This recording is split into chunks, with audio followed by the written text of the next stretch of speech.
Sports.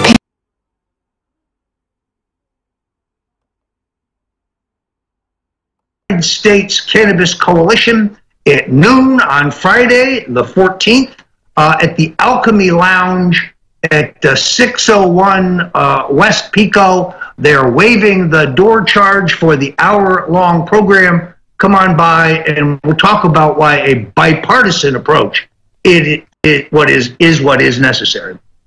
But the real issue you raised that I want to talk about is Jeff Sessions. It is very hard to understand what's going on in his Justice Department. I was glad that you went there because that's where I wanted to go next. There's a lot of Trump loyalists who are kind of not happy, to say the least, with the approach that Jeff Sessions is taking towards medical marijuana, marijuana in general, the entire war on drugs, and it's sort of turning them off. I don't know if Jeff Sessions can do enough harm to Trump's base to impact an election in the future. However, people are not happy with Sessions in general because of this one approach he's taking to this one issue where he could be taking a lot more attention to issues like Hillary Clinton and James Comey. Yeah, I would say put the marijuana issue aside, if we may. You had the FISA court, which very clearly produced documents in November that showed that the entire Obama NSA, Rice, Brennan, Clapper, Rogers, et al., had, without any question, indisputably, illegally surveilled 30,000 Americans. And of course, we now know that that Miss Rice and the Samantha Powers, the UN ambassador, used that raw data, unmasking people illegally for political purposes. This is a scandal far worse than Watergate. Jeff Sessions, no grand jury, no prosecutions. He puts out a statement a week ago saying, very carefully worded, we have no evidence that the president was ever surveilled. We have no evidence. That's because the Brits did it for you. The Guardian has 5 sources on the record. Judge Andrew Napolitano was absolutely right about this. MSNBC and CNN dutifully reported that he had been borne out. It was only Fox that did not show that the judge was right. Why is Sessions putting the statement out now? And it's so carefully worded that you can see it's a lie. The question of Hillary's emails. Why is the Trump Justice Department in court fighting their release? The Clinton Foundation. This is a RICO act waiting to happen. The Clinton Foundation's not a charity. It was a slush fund for grifters. This was a scam. The Clintons were skimming millions of dollars for personal use. They were accepting dollars that were prohibited. Their state and federal filings are a cornucopia of evidence for their prosecution. Sessions does nothing. Is this man sleeping? Is he compromised? Oh, wait. He's too busy with his new asset for forfeiture program. Let me explain this to you. This is where the government seizes everything you own when you're accused of a crime and takes it before you've been convicted of anything. Totally unconstitutional. Jeff Sessions, I was happy about his appointment. I like his position on immigration. I like some of the folks who come out of his office, like Stephen Miller, the Minister of Truth, as we call him. But Jeff Sessions is an anachronism. This guy is living in 1960 Alabama. The war on drugs failed. The sense of the Congress, as I said in the first segment, is overwhelming. If you look at the polls, we're now to the point where 70+% believe in medicinal marijuana. You know who is opposed, Owen? Big Pharma, the people who sell OxyContin, the people who sell opioids, even the people who sell aspirin. That's where the public health problem is today in terms of opioid-related deaths. But by any measure, Jeff Sessions cannot see that this has, under the state's tutelage, become a multi-billion-dollar, well-regulated, taxed industry, that hundreds of millions of dollars in revenues are propping up states like California and Colorado, who would be insolvent, out of business, bankrupt, without marijuana revenues. It's an economic success. It is justice. It is a hell of a lot safer than OxyContin. But this is what Jeff Sessions wants to do: bust people for smoking grass instead of going after the Clintons or the Obamas. I don't get it.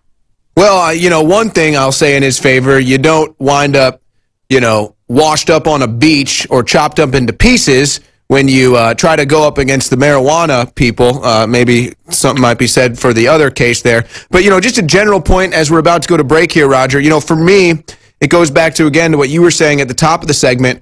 We shouldn't be putting people in jail for a victimless crime. I mean, these are victimless crimes. They're nonviolent crimes. Nobody should be put into jail, but this is the prison complex. And how can you make something illegal that grows out of the ground? I've never understood that my entire life. This is something that grows out of the ground. Roger, we got to take a break. We'll be right back on the other side. We got another segment with Roger Stone. We'll break down his fight for states' rights and the right for medicinal marijuana. This is The War Room. We'll be right back with Roger Stone. Welcome back to The War Room. We are live 3 to 6 p.m. Central right here, Infowars.com/show, warroom.show. Follow us on Twitter @WarRoomShow. We are with Roger Stone daily. He is with us now. Roger, there was a thought that you had on your mind. Is it still there? Is it still on the tip of your tongue? Well, I think we have covered this subject pretty well. Hypocrisy of the left is stunning. Jeff Sessions' priorities are very hard to discern. I had lunch yesterday with one of my favorite people, Judge Andrew Napolitano, a close friend of many years, and he's just astounded that the Trump Justice Department is in court trying to withhold the Clinton memos. He points out that James Clapper told the Congress under oath in April of 2015 that Donald Trump was under government surveillance. And he, as a legal scholar, is just astounded. I must say, he is still a bullion, very happy about the appointment of Gorsuch to the U.S. Supreme Court, who he believes will go down as one of the great jurists of all time. Well, Roger, it's amazing to me when you speak of the hypocrisies of the left. They've kind of cornered themselves here because they wanted to push the story. They wanted to push the headline, hey, look, Trump's being wiretapped. That was literally printed by the New York Times. All of these leaks are coming out of the White House. They reported on that time and time again. They were the ones spreading the leaks, But then, how dare President Trump say he's being spied on? How dare President Trump say he's being wiretapped? How dare, anyone want to do something to a leaker? I mean, it's really incredible. And let's be clear, there is substantially more credible evidence that Donald Trump and his associates were under government surveillance than there is evidence that the Russians colluded with the Trump campaign to affect the election.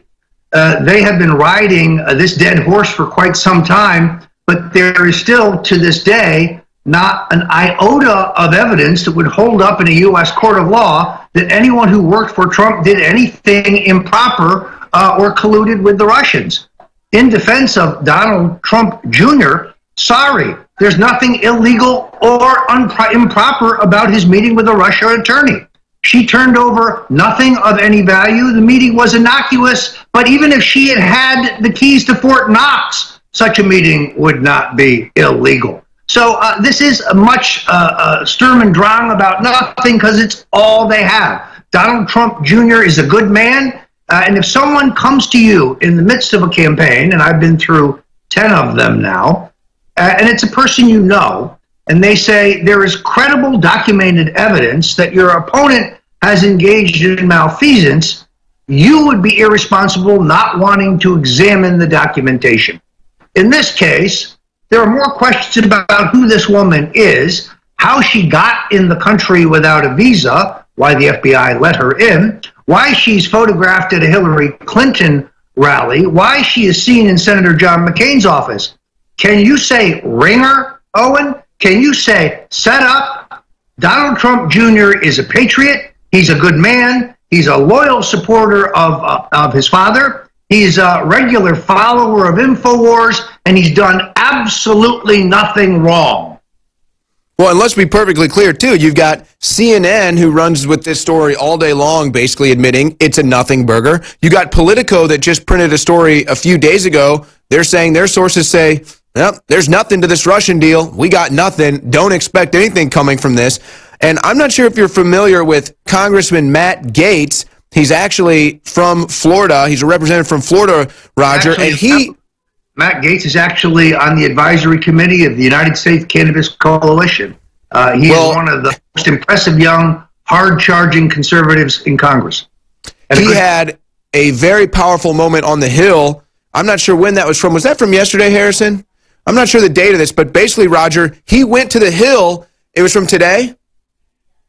It was from yesterday or today. He went on the Hill, Roger, and said everything you just said, basically like, look, we're having all these special meetings. We're spending all this time. We've got a whole council looking into the Russia thing. They've got nothing, yet I've got stacks and stacks of evidence of Comey colluding with Clinton, the media colluding with Clinton, and we do nothing. Well, and not only that, but there is now, I think, substantial evidence of a hostile foreign power interfering in our election. Very clearly, Hillary and Podesta and many of the people in their campaign are meeting frequently with the Ukrainians. The Ukrainians hoke up a phony ledger to smear Paul Manafort. The prosecutor in that matter now admits that the evidence is a forgery. There's no evidence that Manafort has done anything wrong. Interesting. New York Times has never quite come up with that retraction after smearing Manafort on page 1. And then secondarily, of course, we now know that the Ukrainians are selling missile technology to the North Koreans. So they are an enemy. They are a danger. The collusion with them is illegal. When is the House and Senate Intelligence Committees calling Podesta on that matter? When he was there to testify, was he even asked about this? Intelligence Committees calling Podesta on that matter. You know, what we're hoping for is once we get to the midterms here and we get a chance to make Congress great again in 2018, maybe we can get some real patriots in office that are going to go after the real collusion, go after the real crimes. I know that this is still more than a year away, Roger, but that's the only solution I see to this. And I'm just going to kind of compound it with this statement, and I want to get your reaction to this. You've got the Democrat Party that is fracturing right now. You've got dinosaur Republicans that think Trump is destroying the Republican Party. So essentially, Donald Trump has destroyed the Democrat Party. Now they're destroying themselves. And he's also destroyed the Republican Party. But it doesn't matter because the patriots, the Americans, the real people have just gone to the Republican Party and really just made a new party within. What are your thoughts on that? Well, on paper, that's a great idea. But the truth is, the Republicans and the Democrats working together have so rigged the ballot access laws, the campaign finance laws, and of course, the Presidential Commission on Debates is not appointed by the president, not a commission, and most certainly not about debate. I think the Republican Party is the historic home of conservatives. Donald Trump's nomination is the hostile takeover of that party, or I should say, the take back of that party from the lily-livered Bush Country Club chicken shit liberal Republicans who are really more like Democrats, the rhinos, if you will. And we need to fight it out within the Republican Party. The Mitch McConnells, the Paul Ryans, they have.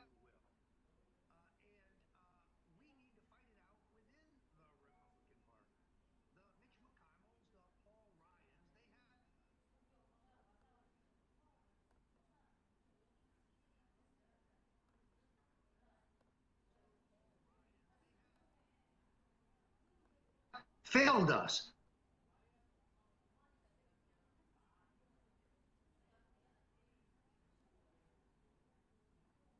Failed us.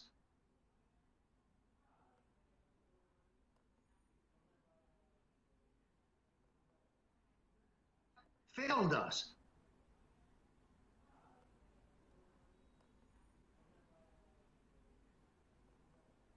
They have milked millions.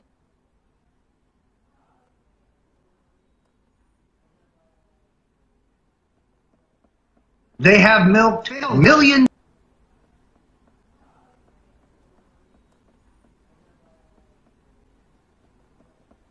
They have milked millions.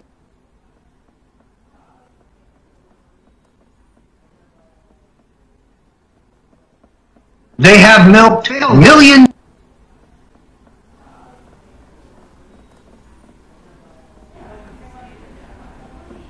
They have milked millions.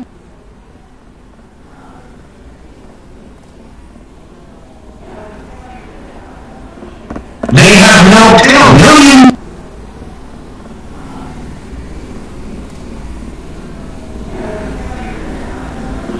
They have milked millions.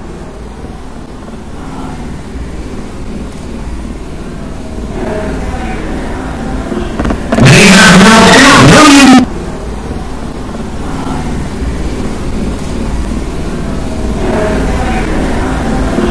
They have milked.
Of dollars from small donors across the country saying that they'll stand up to the Democrats for a conservative agenda, but then they don't. Folks, don't send your money to the National Republican Congressional Committee. Don't send your money to the National Republican Senatorial Committee. They're milking you. They're soliciting your dollars, but they're not spending it on candidate senatorial committee. They're milking you. They're soliciting your dollars, but they're not spending it on candidate senatorial committee. They're milking you. They're soliciting your dollars, but they're not spending it on candidate.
up to make America great. They will defend incumbents and those who stand against the president's agenda. And the main heads of that party are not getting behind Trump's agenda. They're not coming through on their promises. We're staring right at you, Paul Ryan, right at you, Mitch McConnell, and the list goes down the line. But I agree with you, Roger. I do think that this is the return of the true Republican Party, and I think what we're going to see happening here is a dominant Republican Party, at least for the next 8 years, that has a real mandate moving forward. 20 seconds, Roger. Well, that's entirely possible. This is absolutely key, though. In the midterm elections, if the Congress, Republicans and Democrats working together, stymie the president's program, then he must run against the elite leadership of both parties. Triangulation, I think, is what Bill Clinton called it. We will trump the establishment. That's the plan, but we got to get congressmen in that will back our agenda, which is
Trump's agenda. One more segment with Roger Stone on the other side.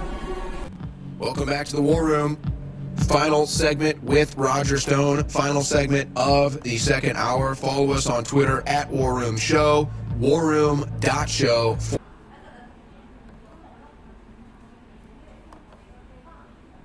For the direct video feed, InfoWarsStore.com.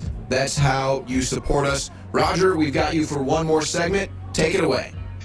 When I first... Roger, we've got you for one more segment. Take it away. When I first... Roger, we've got you for one more segment. Take it away.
moved to Florida some years ago, I began listening to the Sunday radio broadcasts of a local station where I heard a man who called himself Michael the Black Man.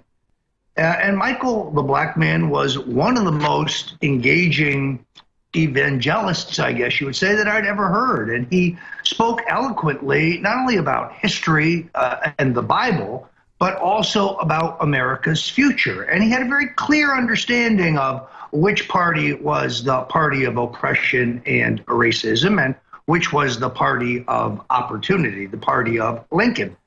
More recently, however, Michael the Black Man has become a national sensation.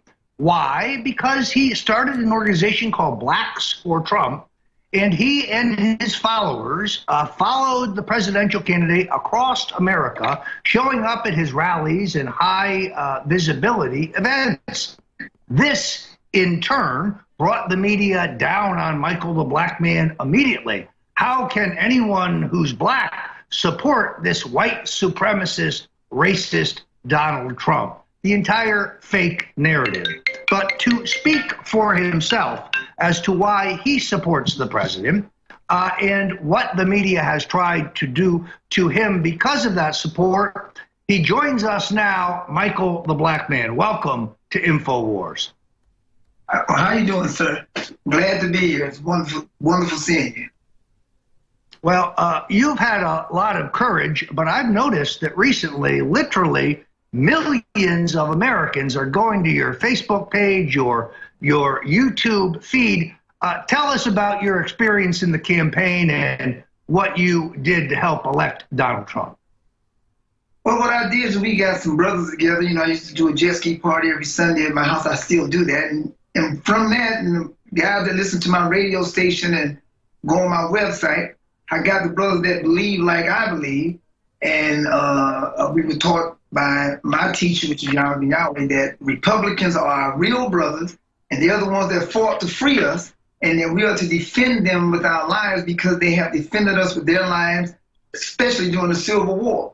You know, of course, everybody knows Abraham Lincoln was Republican, so you know I'm with you all the way. So I got those brothers together to follow Trump wherever he went. Now, in 2011, we were the first band. I had a bunch of stars to sing for Trump at his big rally. And I wanted him to run because Yahweh met him a long time ago, just walking down the street in New York.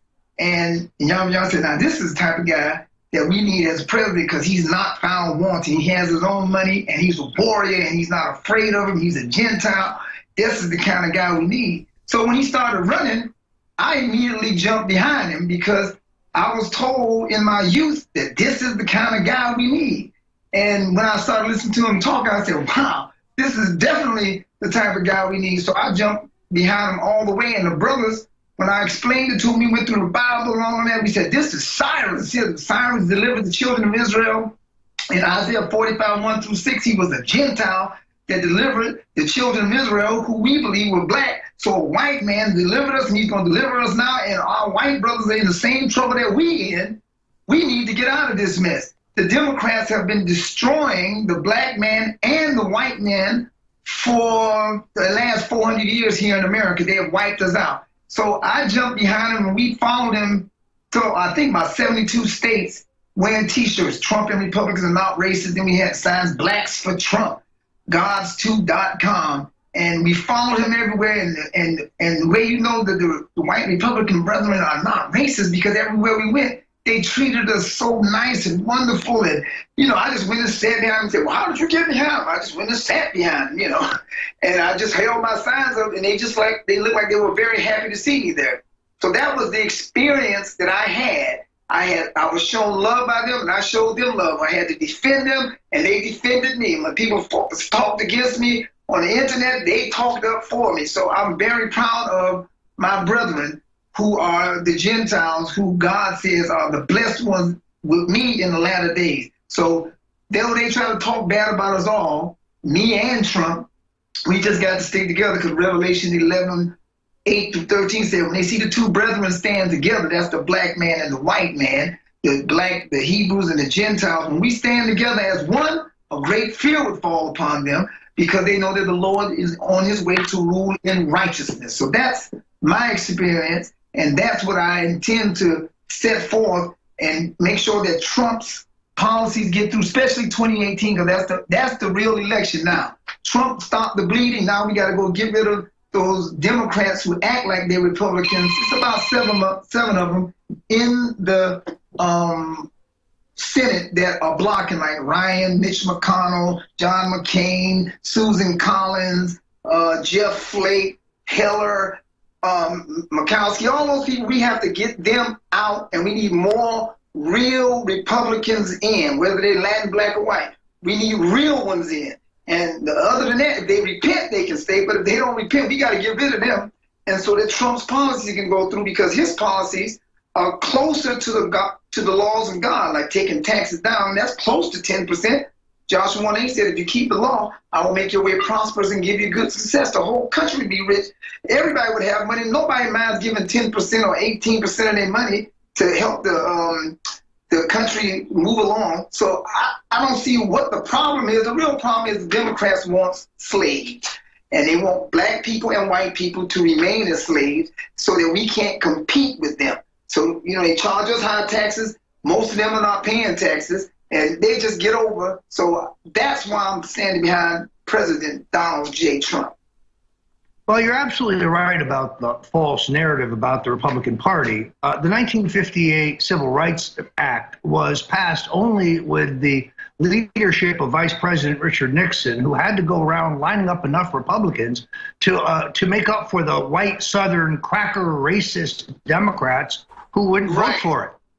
Affirmative action, the administration of Richard Milhouse Nixon, the desegregation of the public schools without bloodshed or violence, achieved by President Richard Nixon, increasing the Department of Justice civil rights enforcement budget 800%, increasing funding for black colleges 300%, desegregating the trade unions by the Philadelphia Act, desegregating the parts of the military. So the civil rights record of our party is clear. We're the party of Lincoln. The Southern strategy is misunderstood. Nixon understood that the law was the law, and the South was going to have to desegregate, and they had to do so peacefully. You don't do this with a bayonet. Let me be clear. The public schools were desegregated by Richard Nixon with no bloodshed, no riots, no violence. At the time Nixon became president, roughly 80% of the public schools were segregated. By the time he left, it was less than 20.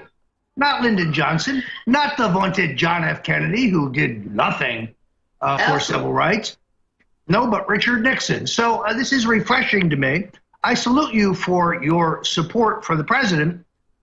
You got a lot. You probably got more media than I did in the last cycle, Michael.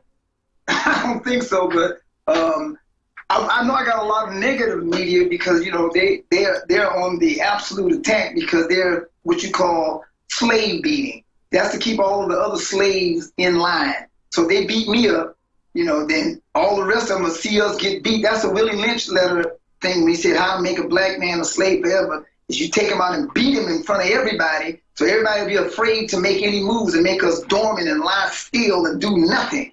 So I'll take that whooping for my people because they deserve freedom. And I love what you're doing. I love what President Trump is doing. I heard all of the things they're calling you a racist and all that. All that is a bunch of media, that David Brock and all them crazy people. That's all of their little crap and what you would call boo-boo to try to take you off of the playing field.